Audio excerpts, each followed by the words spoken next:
Since 2008, since the Great Recession, the economy has been highly reliant on low interest rates, all the way down to zero, and yet today we are in the opposite circumstance. What does that mean for what we just heard from Jerome Powell? You came here for the truth, so let me unveil that for you.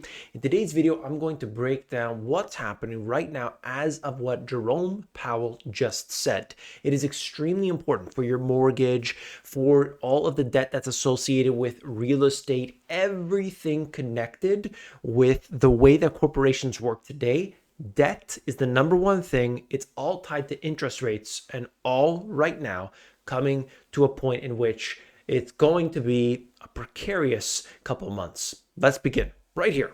The inventor of the market's most famous recession indicator is confident the inverted yield curve is accurately calling a slowdown in 2024. This is the guy who made it, or the one who is, let's say, famous for it. But when we look at this, it is simply one indicator. It happens to be extremely accurate.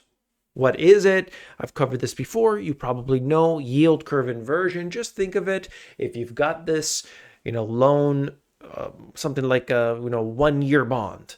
The government gives this 1-year bond. That's a loan, basically, an IOU. Well, if they're going to, take a risk of, or you, the investor, take a risk of 1 year, you would think that would be a less return than a 30-year, right?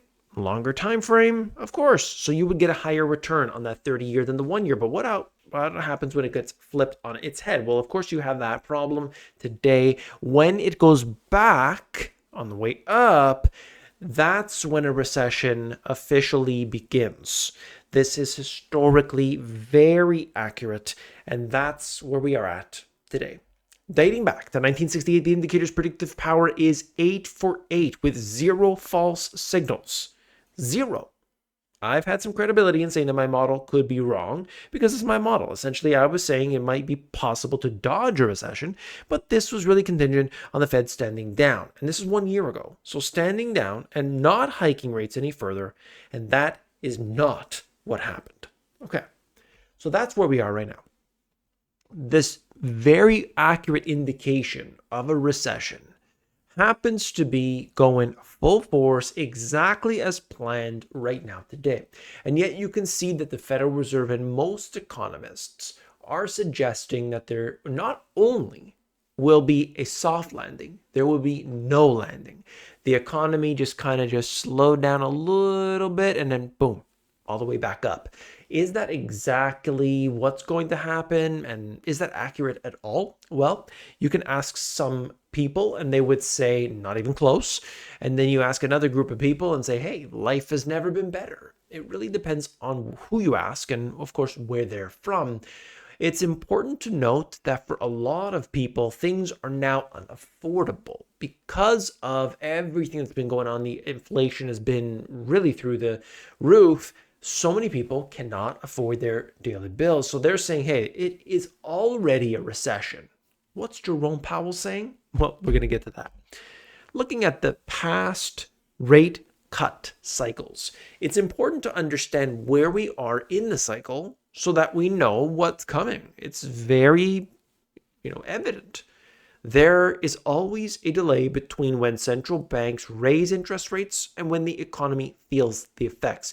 It works that way on the up and the down. And you could see this just showing us what had happened previously. What I want to note from this is something really simple. And that is what we have now, as opposed to what we had in 2018, is a little bit different. And that is they increased interest rates from 0 to a maximum of 2.5%. Today, however, we have a different circumstance where we actually got all the way up to a high of 5.5%. And now we have more of a cushion. They can essentially, create more, in a sense, essentially stimulus, let's say that. By bringing it all the way from 5.5% down to 0, that's more ammunition than, of course, if it was 2.5% down to 0. They can do more, and they will. They will print more. They will reduce interest rates more. maybe now's not the time. We also have to understand where we are in the timeline. And that is looking at 2024. The market still, as of today, as I record this, predicts six cuts or 625 basis point cuts before the end of the year. I think that's stretching it personally. But that's the belief. But even if they were to get a few in, maybe it's 3, maybe it's 4, it's 5, who knows? Interest rates are still elevated, nowhere near the 0%. So of course we need to take that all into the equation. It is very important to know we're not in a zero interest rate environment today, and unless there's something catastrophic, we're not going there in the next few months. So what does that do for everything connected with all of this debt, right? Every bank, every corporation is exposed to what has happened over the last little while. That's why you have all of these regional banks suffering like never before. Fitch, the ratings agency, responds to the FOMC and Powell. We don't see rate cuts until June or July. All right, so the FOMC, apparently they said there was clearly some pushback here against growing market expectations of an imminent rate cut. The Fed sounds quite cautious about prematurely reaching the conclusion that inflation is moving back towards 2% on a sustainable basis and wants more time to assess the evidence. With scant evidence of a slowdown in growth, a labor market that's quite tight, and elevated wage and services inflation, we don't see rate cuts coming until June or July. So we've got several meetings in between now and then, and we need to look at that and start to address where will the cuts come. And it's not necessarily just a matter of them actually cutting. It's when they start to say, we think we're going to cut, we're probably going to cut, it's coming. They always hint at it the meeting beforehand. And then you get some more information. 1 month after a meeting takes place, you get the meeting minutes. And so that is also an important time as well. So usually gives us a little bit of some data that was going on the inside. So with this information, we know that it's maybe not tomorrow, but it's coming in the next few months. That's the expectation. That's as of today. What happens between now and then, all bets are off. Jay Powell pushes back on investors' bets on imminent rate cuts. So, of course, the meeting comes through and they have to say certain things. And Jerome Powell was saying, hey, look, we are not ready to cut. Let's make that very clear. We are not in that position as of this time. So get it out of your head. I mean, the guy wanted to really say that. Here it is. This is the most important thing. U.S. inflation, this is according to the Financial Times, of course, is under control. December 2023 annualized PCE inflation for different categories and various time horizons. You can look at that. They break that down. It's all low. They're saying it. It's all, inflation is low. So if we can keep these numbers right now with the way that they manipulate things, then the Federal Reserve has every reason to cut interest rates. They don't care that you can't afford food. They don't care that you can't turn the heater on all the time. They don't care. The Fed doesn't care. The government doesn't care. That's not what we're looking at. We got to be honest about it. And look, just like the mafia, there's two sets of books. There's the real stuff and the fake. If you watch the mainstream media, you get the fake. If you watch 99% of the alternative, you're going to get what is considered to be some level of accurate measurement. Whether it's the shadow stats from John Williams, whether it's, some other ones, you'll get that. But we need to know both each and every single month. And then we track and compare these two. Why do we want to know both? It's because the fake stuff, that's what these businesses, Federal Reserve, the big corporations, the banks, everybody is moving, big moves, jobs are associated with that, on the fake stuff. Keep that in mind over the coming months. I do realize it is manipulated, okay? Please. Jerome Powell in a sweeping endorsement of the U.S. economy's strength, said on Wednesday that interest rates had peaked and would move lower in the coming months, with inflation continuing to fall and an expectation of sustained job and economic growth, achieving what they love to call the soft landing. All right.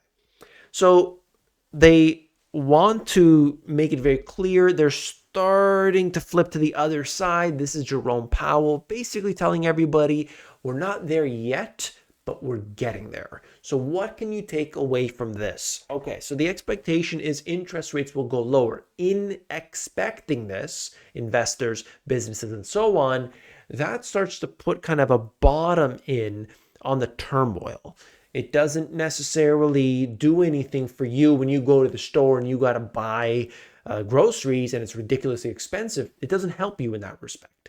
But what it does do is, in terms of mortgage rates, in terms of some other factors that are going on in the financial world, that kind of bottoms it out.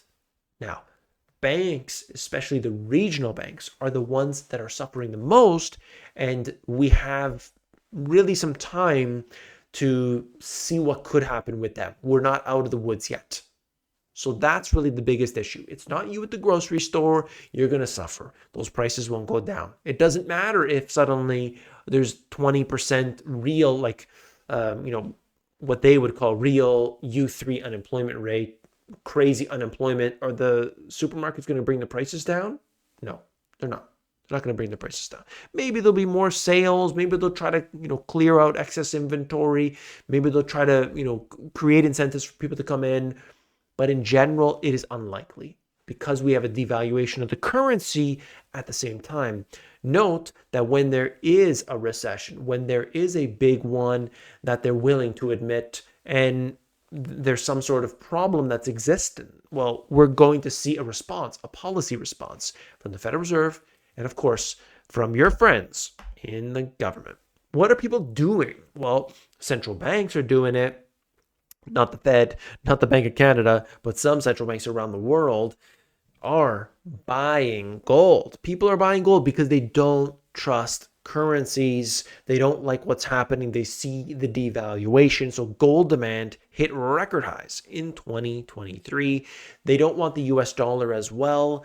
In some cases, China, they're just saying, hey, look, we don't want the dollar for multiple reasons. Maybe it's countries are sanctioned. So they're saying, okay, we can't deal with the dollar. Other countries are saying, look, if I want to do some business between one or another country, if I don't need that dollar, I won't pick up the dollar. I'd rather pick up gold. It's international. The likelihood of it dropping, significantly in value in the next while, probably not very likely. So I'll buy that. And they're just more and more and more. And of course, there's consumption as well. So all these things considered, you could see what's happening with gold that, should be much higher, but this is where we are anyway. When you look at it in terms of the demand for it, physical, not the price, because the price is paper stuff, but the physical demand, it's really there each and every single day. There's always talk about shortages and not enough production and people paying significant premiums and all these things. Look, if you want to know what's going on, you want the depths of all of this, join me on my live classes. I got inquiries about this every single day. I've got people all around the world that are part of these groups. It's a small group and we just have such a great time together. If you can't make the live classes, I do have people that watch the recordings that we do. It stays within the small group. It's not going out. It's just for us. And this is something that you could do no matter where you are, no matter your circumstances. You could submit your questions or comments beforehand, and I could talk to you about it on there as we go through this. It's all over Zoom. I want you to join that. Link is in the description. Check it out. Contact me. Click on that. And don't forget to hit that thumbs up button when you do. You're supporting this channel. So I want to thank you for that. And of course, I'll see you tomorrow. Take care.